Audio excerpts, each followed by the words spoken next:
Radio Mali à Bamako, il est 13h.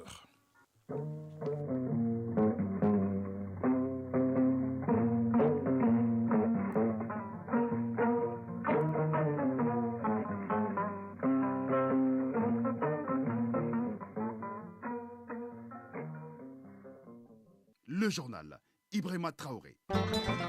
C'est 13h dimanche, mesdames, messieurs, voici le sommaire de cette édition. Le Premier ministre en visite de travail et d'amitié à Ouagadougou. Hier, Choguel Kokala Maïga a pris part au lancement de la 28e édition du FESPACO. Il a également rencontré les Maliens établis au Burkina Faso, le point dès le début de cette édition. Nous irons également à Nouakchott qui accueille cette année la 7e édition du Festival international des Soninké. Au-delà des festivités, la rencontre est marquée par une série de débats. Notre envoyé spécial Fousséni Tounkara sera en ligne de Nouakchott. Invité de ce 13h dimanche, Moumini Guindo, président de l'OCLEI, Office central de lutte contre l'enrichissement illicite, et nous fera le point des conclusions issues donc de la 11e réunion du comité de l'association des autorités anticorruption d'Afrique. À suivre toute l'actualité internationale dans ce 13h dimanche.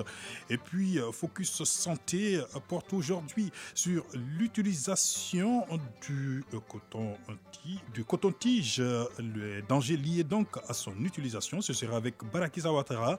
Et à ne pas manquer le journal des sports, ce sera avec vous, Famourou Diourté, bonjour. Bonjour Ibrahima Traoré. Alors, quel est le menu de cette page des sports ce dimanche? L'actualité sportive est dominée par le football avec la 3e journée des matchs de groupe des compétitions africaines des clubs. En Coupe CAF, le Real de Bamako reçoit cet après-midi Young Africans de Tanzanie.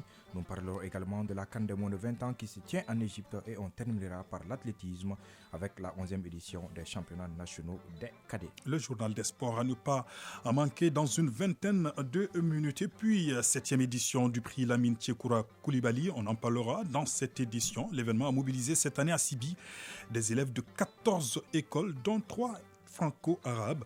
Fatoumata Kone était à Sibi pour nous. Elle sera en direct dans cette édition. Voilà pour le sommaire. Mesdames, Messieurs, installez-vous confortablement tout de suite. Les détails. Le Premier ministre Choguel Kokala Maïga est à Ouagadougou où il a rencontré hier les Maliens établis au Burkina Faso. Ils ont notamment exprimé quelques difficultés relatives à la carrière des fonctionnaires internationaux et à leurs conditions de vie au Burkina.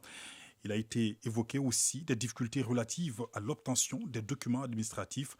Faisons le point avec Alocéni Touré et Aliou Touré de la presse de la primature. La communauté malienne du Burkina est forte d'environ 115 000 personnes. Elle est composée d'étudiants, d'hommes d'affaires et de fonctionnaires internationaux.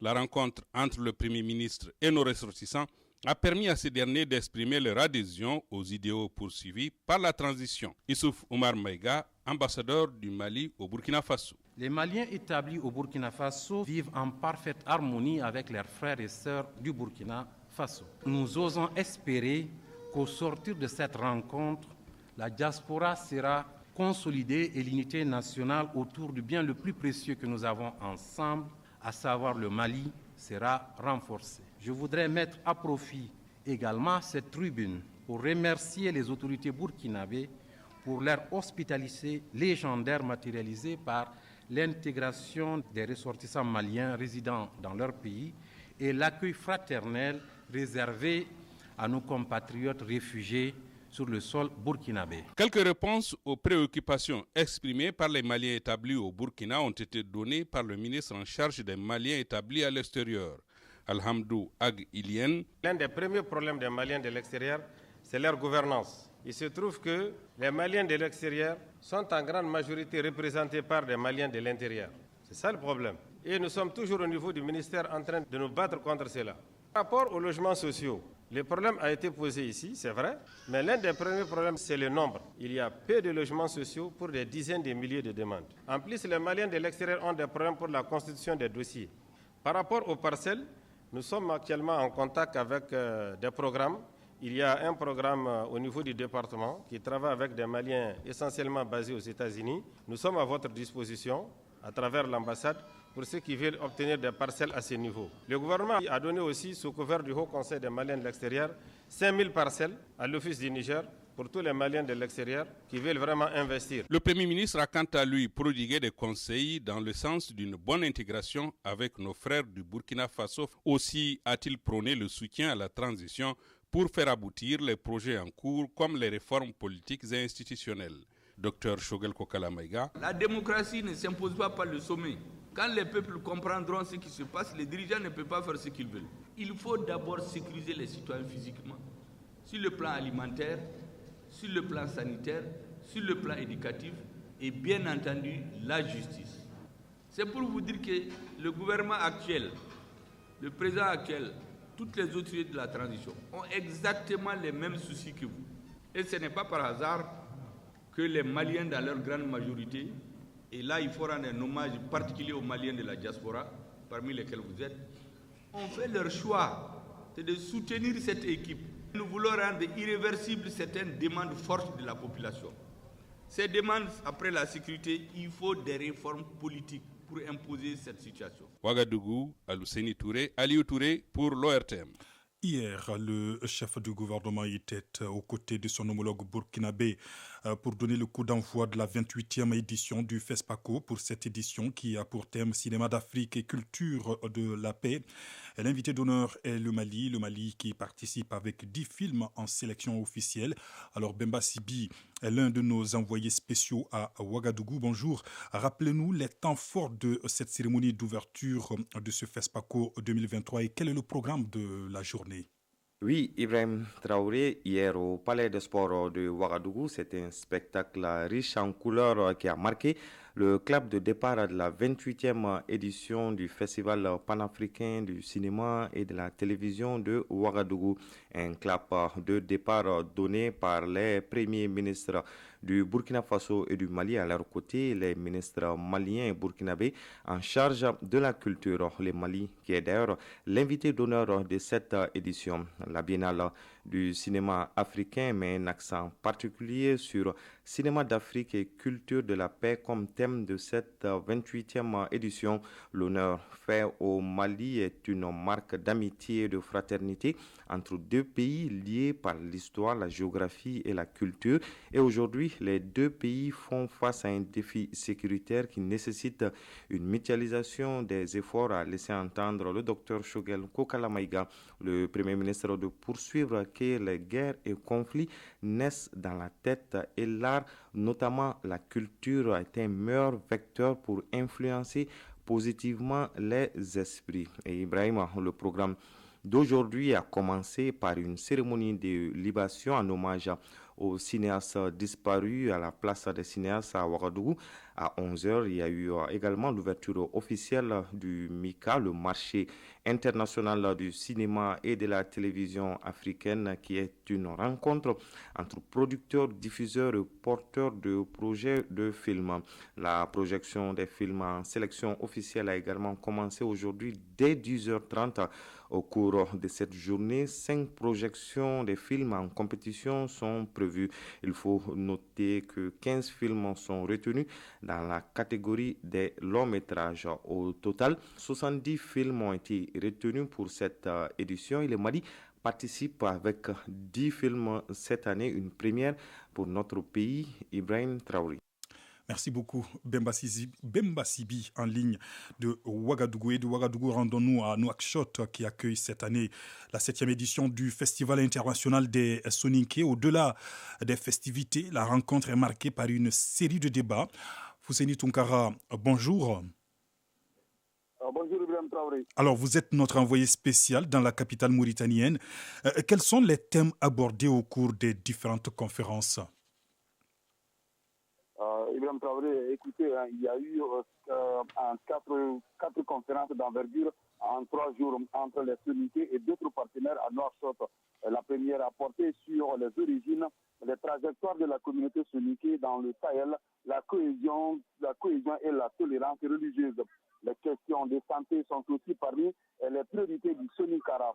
Une conférence a été largement consacrée à la thématique à travers le sous-thème financement des soins de santé en milieu soninké. sur place. Des annonces ont été faites pour résoudre la problématique.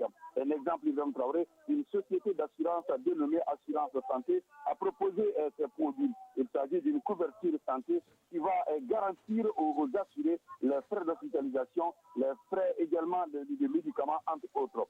Toujours dans le cadre des rencontres d'échange, pour inviter les jeunes Soniqués à embrasser plus le métier de la terre, une fenêtre a été ouverte sur l'agrobusiness où des expériences ont été partagées au profit des jeunes Ibrahim Traoré. Alors, Fousseni Tunkara, il est question aussi de la création de la banque des Soniqués. Qu'en est-il? Alors, la conférence la plus attendue ici était bien sûr la conférence relative à la création de la banque Soniqué. Effectivement, l'idée de création de cet établissement financier a été mûrie à Banjul, en Gambie, en 2020. Donc, la conférence tenue ici à Nouakchott sur le sujet a été une continuité des discussions enclenchées à Banjul. Alors, la création de cette banque des Soniqués vise plusieurs objectifs, parmi lesquels le financement des projets des jeunes Soniqués, toutes choses, Ibrahim Traoré, qui va contribuer à freiner la migration irrégulière. Ibrahim Traoré, il est important de souligner que les premières idées issues de ces différentes conférences seront analysées et consignées dans un document pour faciliter la mise en œuvre. Et l'évaluation sera faite lors du prochain festival international Soniqué. Merci beaucoup, Fousseni Tunkara, pour toutes ces précisions depuis Nouakchott, la capitale mauritanienne, qui accueille la 7e édition du Festival international des Soniqués. Retour ici à Bamako, qui vient d'abriter la 11e réunion du comité de l'Association des autorités anticorruption d'Afrique. Et décideurs, experts et acteurs impliqués dans la lutte contre la corruption sur le continent se sont retrouvés pour partager des bonnes pratiques sur la prévention de la corruption, l'éducation et la sensibilisation du public. Ils se sont penchés aussi sur l'application de la loi et le recouvrement des avoirs illicites. On en parle avec l'invité de ce 13h dimanche, Moumini Guindo, président de l'OCLEI, Office central de lutte contre l'enrichissement illicite. Monsieur Guindo, bonjour. Bonjour. Merci d'avoir répondu à notre invitation. Ma première question, très concrètement, quels étaient les objectifs de la rencontre de Bamako? Les rencontres de Bamako avaient pour objectif de travailler sur la promotion des stratégies nationales de lutte contre la corruption dans nos différents pays, de travailler sur les mécanismes de recouvrement des biens mal acquis au Mali, mais aussi dans tous les pays qui ont participé. Et enfin, les rencontres de Bamako ont travaillé sur le développement de la coopération internationale parce que les crimes liés à la délinquance économique et financière sont devenus transfrontières. Alors il faut une réponse également transfrontière. Et quelles sont les principales décisions issues de vos travaux? Il y a eu des recommandations. L'une des principales recommandations consiste à mieux nous appuyer sur nos valeurs sociales et sociétales, d'intégrité, de probité, de respect de la chose publique, du caractère sacré de la chose publique, le rappeler aux citoyens au plus bas âge. Et à ce titre, nous avons eu une communication très intéressante de Hong Kong de Chine qui nous a montré que la sensibilisation à Hong Kong commence déjà au berceau. Les enfants de quelques mois déjà commencent à être sensibilisés aux valeurs de respect de la chose publique et il y a un programme national qui est organisé en cascade en fonction de l'âge jusqu'à ce que la personne arrive à la vie productive.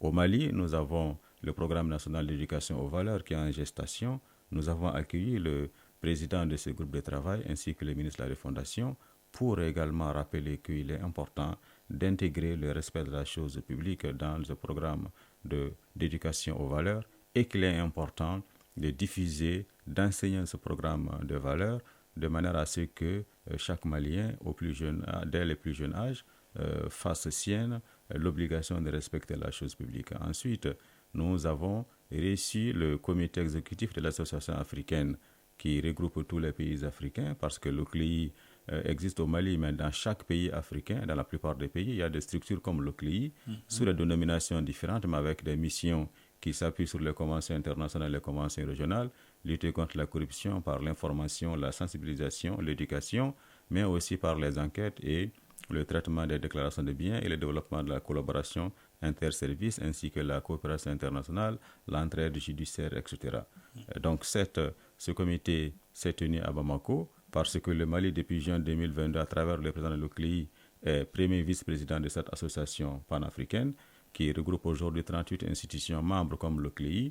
Et nous avons travaillé sur le plan stratégique de cette association de manière à ce que beaucoup d'autres pays africains adhèrent rapidement à l'association, de manière également à mobiliser les ressources financières pour le renforcement des capacités des membres des différentes autorités anticorruption en Afrique et faire en sorte que les volontés populaires soient prises en compte et satisfaites. Au Mali, par exemple, ce sont les États généraux et l'accord pour la paix et la réconciliation au Mali issu du processus d'Alger qui ont demandé la mise en place d'une structure de lutte contre la corruption qui a été créée en 2014 et en 2015 sous le nom de Office central de lutte contre l'enrichissement illicite, alors que la dénomination initiale était Office central de lutte contre la corruption, pour dire que c'est une préoccupation qui correspond à une attente populaire. Très bien. Au-delà des recommandations issues de ce rendez-vous de Bamako, sur quel levier comptez-vous vous appuyer, Monsieur le Président, pour faire face efficacement à l'enrichissement illicite, particulièrement au Mali? Le premier pôle est celui de l'information, la sensibilisation, l'éducation, pour que chaque Malien, chaque Malienne se sente en mission contre la corruption, contre l'enrichissement illicite. Le second pôle, c'est la répression à travers des actions de la justice pour que les personnes qui n'ont pas compris ou entendu le message de la sensibilisation comprennent celui de l'action de la justice afin que les biens mal acquis soient recouvrés, c'est-à-dire repris, confisqués, restitués à l'État ou à la partie victime et ainsi rejoindre le premier pôle, car lorsque une décision de justice est prise pour condamner quelqu'un, cette personne-là en tire un bénéfice, mais toutes les personnes qui le savent également en tirent une leçon pour ne pas être la prochaine. Une dernière question, avez-vous un message particulier à lancer en ce moment précis à nos auditeurs qui vous écoutent en ce moment?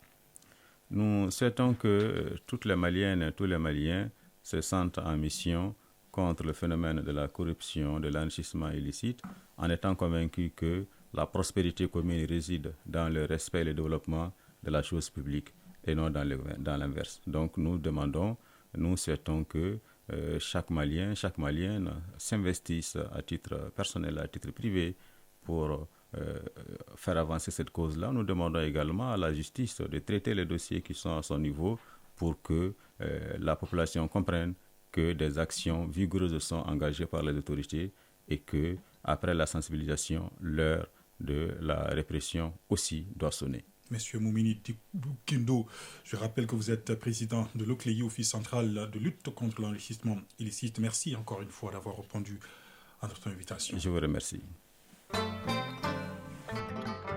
Actualité hors de nos frontières, le Nigeria a voté hier samedi globalement dans le calme, malgré quelques incidents et retards. Les électeurs étaient appelés à choisir leur nouveau président parmi 18 candidats, ainsi que des députés et des sénateurs. On en parle avec vous, Nouhoum Sissoko, bonjour. Bonjour Ibrahima Traoré. Alors dans certains bureaux, le vote se poursuit ce dimanche. Pourquoi? Le vote se poursuit ce dimanche dans 141 bureaux de l'État de Bayelsa, où les violences ont entravé le processus samedi. Il semble que le problème soit venu des BVA, les nouvelles machines électroniques d'identification des électeurs. C'est la première fois que le Nigeria utilise un système de vote biométrique par reconnaissance faciale, censé empêcher la fraude, mais qui n'avait pas été testé en amont. Il y a aussi le retard dans le démarrage des opérations. À Lagos, seuls 18% des bureaux de vote ont ouvert dans le temps. En raison des retards dans le déploiement du matériel ou défaillances techniques, le scrutin s'est poursuivi bien après l'heure officielle de fermeture, 14h30 locale. Dans plusieurs régions du pays, de nombreux électeurs continuaient à voter tard dans la soirée et encore ce dimanche, dans une centaine de bureaux de vote. À Kano, dans la deuxième ville du pays, les opérations de vote ont démarré tard. Ainsi, dans un bureau de vote, les urnes sont arrivées à 15h passées. Les symboles et les logos de tous les partis politiques n'étaient pas inscrits sur certains bulletins de vote, alors que la loi électorale l'exige, pointe un observateur. Alors, les opérations de décote de vote ont aussi démarré depuis hier soir, hein?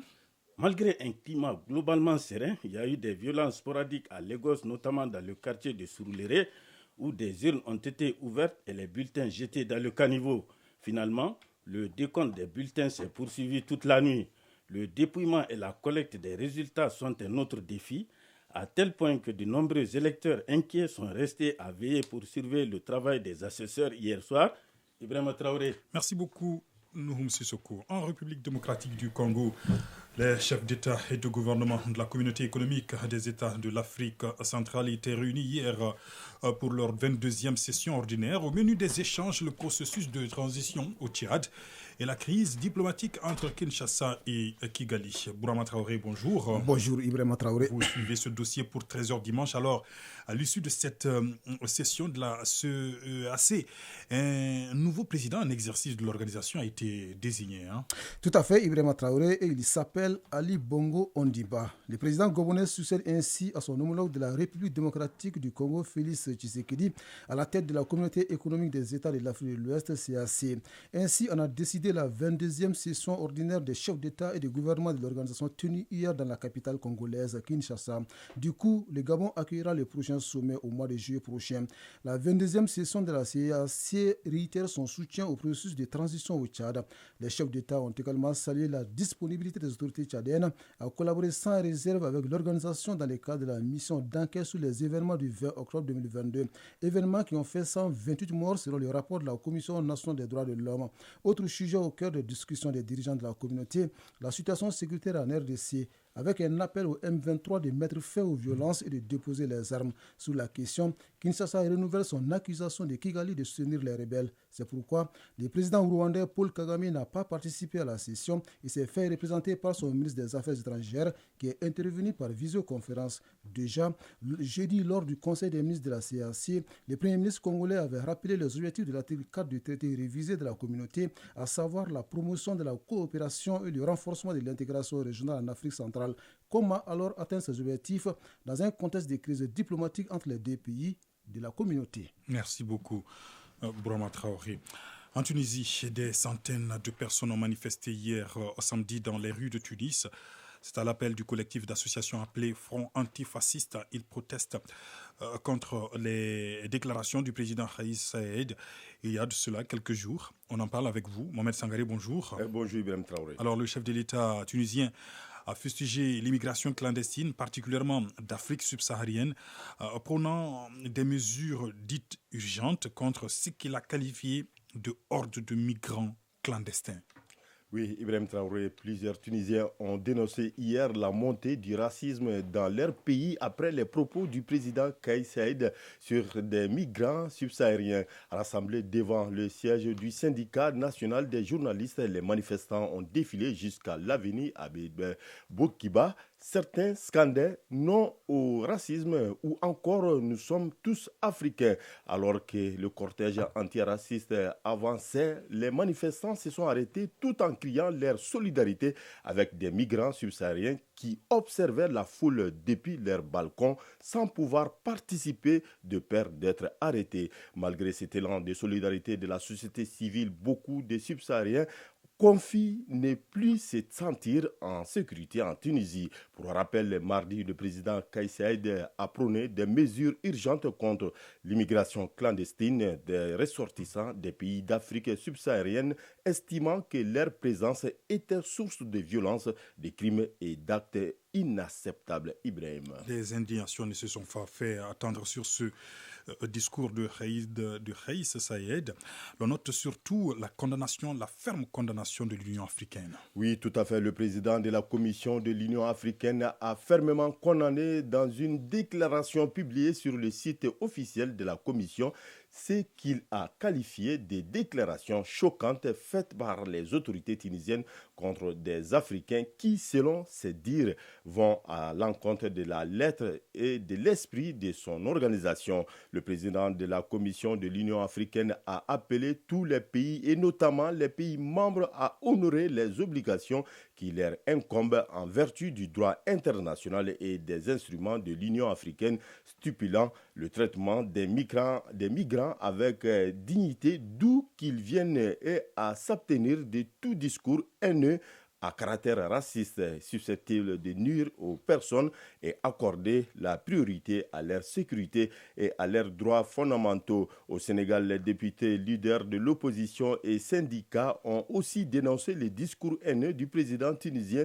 et ont invité le gouvernement à réagir rapidement. Dans d'autres pays du continent, les ambassades ont invité leurs ressortissants au calme et ont déclaré organiser des retours pour les personnes présentes en Tunisie. C'est le cas des instances diplomatiques du Cameroun, du Burkina Faso et de Côte d'Ivoire. Ibrahim. Merci beaucoup. Mohamed Sangaré, une quarantaine de migrants ont trouvé la mort après le naufrage à l'aube de leur embarcation non loin de la ville italienne de Crotone. C'est en Calabre, dans le sud du pays. C'est du moins ce que rapportent les médias. Selon l'agence ANSA, les recherches se poursuivent encore dans une mer rendue difficile pour les secours en raison de grosses vagues. Au Bénin, des centaines de Togolais trouvent refuge en fuyant les menaces terroristes. La région des savanes du Togo et la ville béninoise de Materi partagent une frontière ainsi que les déplacés arrivent et sont accueillis dans des familles béninoises dans des conditions de fortune. N'est-ce pas, Lassine Keita? Plusieurs familles togolaises fuient pour se rendre au Togo voisin. Un recensement opéré par la commission béninoise chargée des réfugiés et apatrides signale près de 750 personnes venues des villages de la région des Savanes au nord du Togo, faisant frontière avec Materi, ville béninoise située à une quinzaine de kilomètres. Arrivés à moto, en tricycle ou en charrette, à traction animale, trouvent refuge dans les arrondissements de Gouandé, Chahoun, Kossi et Tantega. Aucune infrastructure pour accueillir ces déplacés, mais hébergés dans les grandes cours des concessions familiales. Les procédures d'identification et de vérification sont en cours par certaines ONG humanitaires. Ibrahima Traoré, ce déplacement massif des populations togolaises s'explique par l'inquiétude grandissante autour de la situation sécuritaire dans la région des Savanes, théâtre d'incursions terroristes. Plusieurs sources ont notamment fait état d'une dizaine de morts il y a quelques jours dans une attaque contre 2 villages près de la frontière avec le Bénin.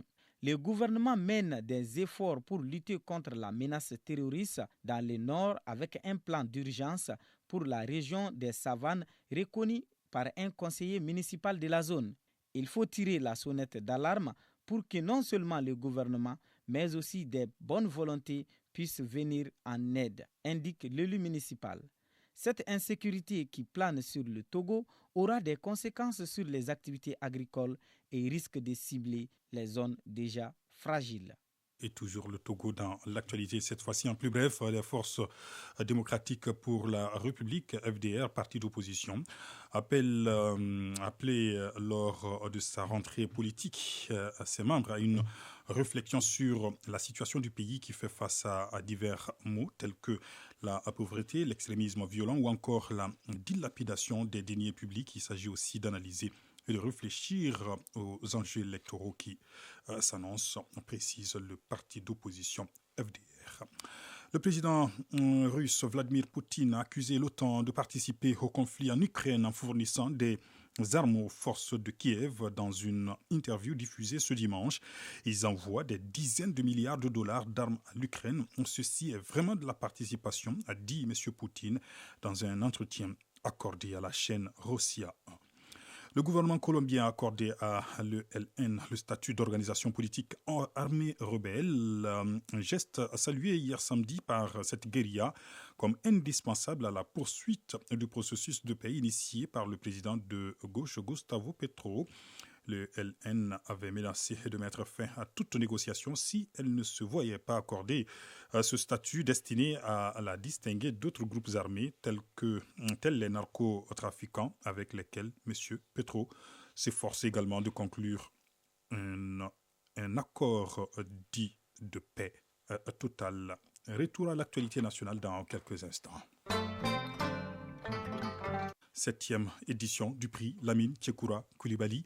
L'événement a mobilisé cette année à Sibi des élèves de 14 écoles, dont 3 franco-arabes. Fatoumata Kone, bonjour. Bonjour Ibrahima Traoré. Alors vous avez pris part à cette excursion à Sibi. C'était une belle occasion pour la quarantaine d'élèves et leurs encadreurs d'effectuer une visite touristique et d'approfondir leurs connaissances sur la santé de la reproduction, n'est-ce pas? Justement, Ibrahima Traoré, vous savez que Kamandjan Kamara, le roi de Sibi, a joué un rôle important dans l'élaboration de la charte du Kouroukanfouka. C'est pourquoi les participants au prix Feu Lamine Tchekoura Koulibaly avaient hâte de découvrir ce passé. L'arc de Kamandjan étant un vestige de ce passé a été découvert par les élèves et leurs encadreurs. Ensuite, la délégation s'est rendue sur la carrière d'exploitation de gravier de la Semika dans la localité de Kaka. Sur place, nos visiteurs se sont imprégnés des techniques d'exploration et de concassage. Auparavant, dans la matinée, les élèves sont passés à Écoferme P3.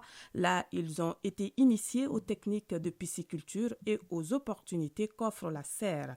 Ils sont impressionnés par la technologie qui permet le maraîchage à toute saison. Autre temps fort du prix Feu Lamine Tchekoura Koulibaly, ce sont les causeries débats sur la santé de la reproduction, les moyens d'espacement de naissance et techniques d'initiation à des tableaux simples. Nous savons tous que l'histoire du Mandé Ibrahim Traoré rime avec les sonorités musicales. Alors, la nuit tombant, le conteur Sanogo a fait partager ses connaissances avec les participants à cette 7e édition du prix Feu Lamine Tchekoura Koulibaly. Merci beaucoup. Fatoumata Kone, rappelons simplement que Lamine Tchekoura Koulibaly était journaliste ici à l'ORTM. L'actualité des sports dans quelques instants.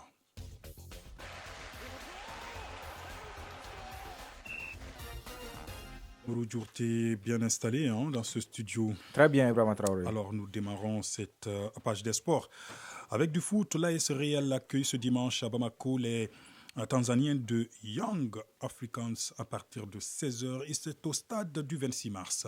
Oui, la rencontre s'inscrit dans le cadre de la 3e journée de la phase des poules de la Coupe CAF lors de la traditionnelle conférence de presse d'avant-match tenue hier dans l'après-midi au stade du 26 mars.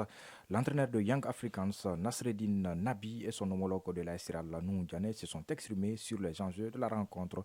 Je vous propose de les écouter au micro de Salif Diakité. Je pense que la position actuelle du Real ne veut rien dire, tant cette équipe dispose de qualités et de très très bonnes individualités. L'objectif pour nous, c'est impérativement quand même de tout mettre en œuvre pour qu'on puisse gagner. Et après 2 matchs difficiles, on va essayer de tout donner quand même pour qu'on puisse avoir la victoire. Il faut tirer les enseignements sur le dernier match que nous avons fait. Voilà, on n'a pas pu marquer des buts. Nous espérons qu'on parviendra à marquer et gagner le match de demain. Voilà, la rencontre AS Real Young Africans de Tanzanie, c'est à 16h au stade du 26 mars à suivre sur nos antennes. En Ligue des Champions, le Raja enchaîne les belles performances ou de belles performances avec l'Espérance et Mamelodi Sundowns. Par contre, les 2 clubs égyptiens, Al-Ali et Zamalek, sont dans le dur, comme on le dit. Oui, les Sud-Africains de Mamelodi Sundowns n'ont pas tremblé lors de leur déplacement en Égypte pour y défier Al-Ali en Ligue des Champions. Ils ont été solides en tenant en échec la formation du Caire, 2 buts partout. Mamelodi reste donc leader de son groupe B avec 7 points. Al-Ali n'a pour l'instant qu'une unité en 2 matchs puisque les Égyptiens ont une rencontre en retard à disputer. 3e victoire en autant de matchs pour le Raja Casablanca dans le groupe C. Les Marocains ont remporté leur duel face aux Guinéens du Oroya AC par 2-0. Les Rajaouis, 9 points, consolident leur place de leader. Oroya, 4 points de son côté, reste 2e malgré cette défaite. Simba, 3 points et Vipers, 1 point, sont respectivement 3e et 4e. L'Espérance de Tunis recevait Zamalek du Caire ce samedi pour le compte de la 3e journée groupe D. Un match remporté par les Tunisiens par 2-0 qui conforte leur place de leader avec 9 points. Les Égyptiens, eux, confirment leur mauvaise passe dans la compétition et restent lanterne rouge avec 1 point seulement. CAN des moins de 20 ans, le Nigeria a dominé le Mozambique et est qualifié en quart de finale. Oui, le Nigeria verra bien les quarts de finale de la CAN des moins de 20 ans en Égypte. Les Super Eagles ont dominé le Mozambique 2-0 ce samedi lors de la 3e journée dans le groupe A. Ils terminent ainsi 2e derrière le Sénégal et s'offrent le droit de disputer le second tour. À noter que l'Égypte, pays hôte du tournoi, est éliminée. Les Pharaons n'ont enregistré qu'un seul point en 3 matchs. Dans le groupe B, la République centrafricaine déjà éliminée. La qualification se joue entre le Congo, l'Ouganda et le Soudan du Sud. Le Congo, leader avec 4 points à égalité avec l'Ouganda, sera face à la République centrafricaine, tandis que le Soudan du Sud, 3e avec 3 unités à son compteur, est obligé de battre l'Ouganda pour se qualifier. Les deux rencontres se jouent aujourd'hui à 17h en simultané. Athlétisme à présent, la Fédération malienne d'athlétisme a tenu sa 11e édition des championnats nationaux des cadets. Oui, les épreuves se sont déroulées sur la terre battue de l'ex-SNJ. Ils étaient plus d'une centaine d'athlètes venus des différentes zones du Mali, portant le costume de champion et championne de leur catégorie à se retrouver dans la capitale pour le titre suprême de champion du Mali. Les épreuves qui étaient concernées en filles et garçons sont les 100 mètres, 200 mètres, 400 mètres, 800 mètres et 3000 mètres pour les courses, en plus des concours du saut en longueur et du lancer de poids. 17 clubs étaient représentés dans cette 11e édition des championnats nationaux cadets d'athlétisme. Au classement général, AS Alençon est arrivé première avec 7 médailles, 4 en or, 1 en argent et 1 en bronze. La seconde place est occupée par CAJS avec 4 médailles, 3 en or et 1 en bronze. Le podium est complété par le RAC de Kati, Réveil Athletic Club, avec 4 médailles également, 2 en or et 2 bronzes. Les performances réalisées par les athlètes au cours de ces championnats ne seront pas homologuées par World Athletic, l'instance mondiale de la discipline. Là-dessus, je vous propose qu'on écoute Adama Kone, directeur des compétitions de la Fédération malienne d'athlétisme. Il est au micro de Hamsatou Touré. L'impact est très grand pour les athlètes, d'autant plus que les résultats en terre battue ne sont pas reconnus par World Athletic, notre structure internationale. L'intégrité physique aussi est menacée. La terre battue, surtout ici, on est venu subitement faire la compétition ici, puisqu'on ne pouvait pas aussi traîner. On a le meeting des 100 dans un mois. S'il fallait reporter au-delà de 3 semaines, parce qu'on nous a dit que le stade sera fermé pour 3 semaines, alors que ces jeunes vont encore courir à 100. Actuellement à Bamako, il n'y a que 2 pistes en tartan, le 26 mars et le stade Morobo Keïta. Le 26 mars n'est pas ouverte officiellement. Voilà, voyons à présent les réactions de Oumar Faye, premier vice-président de la Fédération malienne d'athlétisme, toujours au micro de Hamsatou Touré. La direction nationale du sport militaire a sauvé le championnat national d'athlétisme cadet. Parce que nous ne nous attendions pas du tout à venir sur une piste qui n'est pas homologuée afin que nous puissions terminer avec la finale du championnat cadet. Satisfaction, oui, sur la participation et sur l'engouement que les jeunes ont apporté, mais une petite déception quand même sur le fait que nos performances ici réalisées, soyons honnêtes, ne pourront pas être homologuées. Voilà, il ne reste plus qu'à espérer que les athlètes retrouvent un tartan homologué lors des prochaines échéances. Merci beaucoup, Famorou Djourté, pour toutes ces informations sportives. Focus santé. Vous êtes certainement très nombreux à vous nettoyer les oreilles à l'aide de coton-tige. Mais savez-vous que ce petit bâtonnet représente la cause la plus fréquente des blessures du conduit auditif et du tympan? Comment se servir des cotons-tiges? Comment se nettoyer les oreilles sans coton-tige? Réponse dans Focus Santé signé Baraki Sawatara. L'idée selon laquelle les oreilles nécessitent un nettoyage régulier est fausse. L'utilisation du coton-tige est non seulement inutile, mais peut aussi s'avérer très dangereux. Dr Djibril Samaké, spécialiste en ORL au CCRF de la commune 5. Les gens les utilisent pour enlever les bouchons de cérumen. Lorsqu'ils enfoncent le coton-tige dans les conduits auditifs externes, au lieu d'enlever ces bouchons de cérumen, ils enfoncent ces cérumens-là, donc il va former le bouchon, qui aura pour conséquence une baisse de l'audition. Quelquefois, en introduisant le coton-tige dans les conduits auditifs externes, il peut provoquer des traumatismes au niveau du conduit auditif externe et même des traumatismes au niveau du tympan, qui auront pour conséquence aussi une baisse de l'audition, des acouphènes qui sont les bourdonnements d'oreilles, et puis des otites, des infections au niveau de l'oreille. Le cérumen en question est une matière sécrétée par l'organisme au niveau du conduit auditif externe pour protéger l'oreille. Dr Djibril Samaké, spécialiste en ORL au CCRF de la commune 5. Lorsqu'il y a du cérumen, ça s'élimine de lui-même, donc ce n'est pas un mal en soi. Quelquefois, des gens peuvent avoir des conduits très très étroits, ou bien une production excessive de cérumen, donc ça peut les déranger. Dans ces cas, ils peuvent avoir recours aux médecins pour les enlever. En effet, les cotons-tiges sont destinés à nettoyer uniquement les parties visibles de l'oreille. Dr Djibril Samaki. Les pavillons et juste l'entrée du conduit auditif externe. Donc il faut juste nettoyer ces parties visibles-là. L'oreille s'auto-nettoie au dire du médecin, mais quelquefois, les cérumen peut s'accumuler et devient par la suite très gênant. Lorsque vous mettez juste les petits doigts, l'auriculaire, ça permet d'enlever les cérumen visibles. Donc c'est cérumen qui n'est plus efficace parce qu'il y a les cérumen normales et puis il y a les cérumen oxydés qui n'est plus actif. Donc lorsque vous mettez juste les petits bouts de doigts, l'auriculaire, donc protégé par un mouchoir en papier ou bien une serviette, donc vous nettoyez juste la partie et puis vous nettoyez les plis du pavillon. Donc voilà tout ce qu'il faut faire comme nettoyage de l'oreille. Vous l'aurez compris, plus besoin de vous nettoyer les oreilles avec les cotons-tiges après chaque douche, car en le faisant, vous vous ferez plus de mal que de bien. Focus santé.